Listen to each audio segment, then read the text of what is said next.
నంద్యాల ఉప ఎన్నిక ఏపీలో రాజకీయ ప్రకంపనలు రేపుతోంది. టికెట్ల లొల్లి ఓ కొలిక్కి వచ్చినా ఇప్పుడు నేతల సవాళ్లు ప్రతి సవాళ్లు నంద్యాలను హీటెక్కిస్తున్నాయి. మంత్రి అఖిలప్రియ సవాల్పై దీటుగా స్పందించారు వైసీపీ అభ్యర్థి శిల్పా మోహన్ రెడ్డి. ఈ ఉప ఎన్నికలో గెలుపు తనదేనన్నారు. ఒకవేళ ఓడిపోతే రాజకీయాల నుండి తప్పుకుంటానని ప్రతి సవాల్ విసిరారు శిల్పా మోహన్ రెడ్డి.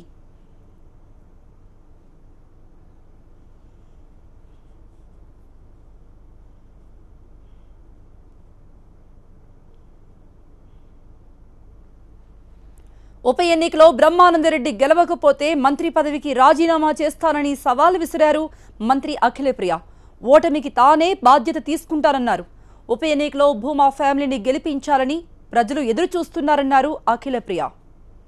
100% బాధ్యత నాదే. గెలిచితే మొత్తం క్యాడరు, ప్రజలు, మా అన్నది, మా కుటుంబ సభ్యులది, ముఖ్యమంత్రి గారిది, అందరిది ఉంటుంది. ఓడిపోతే నేను ఒకదాన్ని రెస్పాన్సిబిలిటీ తీసుకుంటా. భూమా కుటుంబంది, నంద్యాలకి మా భూమా కుటుంబమే కాకుండా నంద్యాల ప్రజలు కూడా ప్రెస్టేజ్ అయిపోయింది. ఇప్పుడు ఇది గెలవాలి అని చెప్పి కంపల్సరీగా ఈ ఎలక్షన్ ఓడిపోతే మాత్రం నేను రాజకీయంగా తప్పుకుంటా.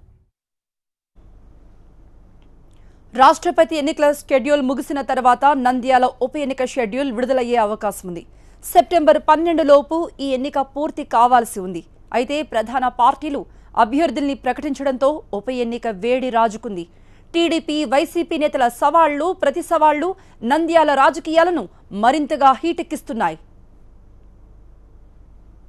మరింత సమాచారం మా ప్రతినిధి నాగ్ అందిస్తారు. నాగ్, మనం చూసాం సవాల్ ప్రతి సవాల్, ఇద్దరూ కూడా గెలవకపోతే రాజకీయాల నుండి తప్పుకుంటామంటున్నారు. మరి నంద్యాలలో ఎలా ఉంది పరిస్థితి? షెడ్యూల్ రాకముందే నంద్యాల ఉప ఎన్నికల్లో తీవ్ర ఉత్కంఠకు గురి చేస్తున్నాయి. ఒకరు మంత్రి అఖిలప్రియ ఉప ఎన్నికల్లో ఓడికపోతే మంత్రి పదవి రాజీనామా చేయడంతో పాటు రాజకీయాలనే తప్పుకుంటానని చెప్పడం రకంగా సంచలనం సృష్టించింది. దీనిపై మాజీ మంత్రి శిల్పా మోహన్ రెడ్డి కూడా అదే స్థాయిలో ప్రతిస్పందించారు. తాను కూడా ఓడిపోతే రాజకీయాల నుంచి శాశ్వతంగా తప్పుకుంటానని కొద్దిసేపటి క్రితం నంద్యాలలో ఆయన మీడియాతో మాట్లాడారు. ఈ నేపథ్యంలో ఇప్పుడు రంజాన్ సందర్భంగా ఇద్దరు కూడా ఉప ఎన్నికల్లో టీడీపీ అభ్యర్థి భూమా బ్రహ్మానందరెడ్డి, ఇటు వైఎస్ఆర్సీపీ అభ్యర్థి శిల్పా మోహన్ రెడ్డి ఇరువురు కూడా ఈద్గా దగ్గరికి వెళ్ళి పరామర్శలో మునిగి తేలారు. ఇద్దరు కూడా అదే ప్రయత్నంలో ఉన్నారు. ఎప్పుడైతే రాజకీయాల నుంచి ఉప ఎన్నికల్లో ఓడిపోతే భూమా అఖిలప్రియ రాజీనామా చేస్తానడం, కొద్దిసేపటి క్రితమే శిల్పా మోహన్ రెడ్డి తాను కూడా రాజకీయ సన్యాసం తీసుకుంటానని చెప్పడంతో నంద్యాల నియోజకవర్గంలో కొంత అప్పుడే రాజకీయంగా చర్చనీయాంశమైంది. కొంత ఉత్కంఠకు కూడా గురి చేస్తుంది.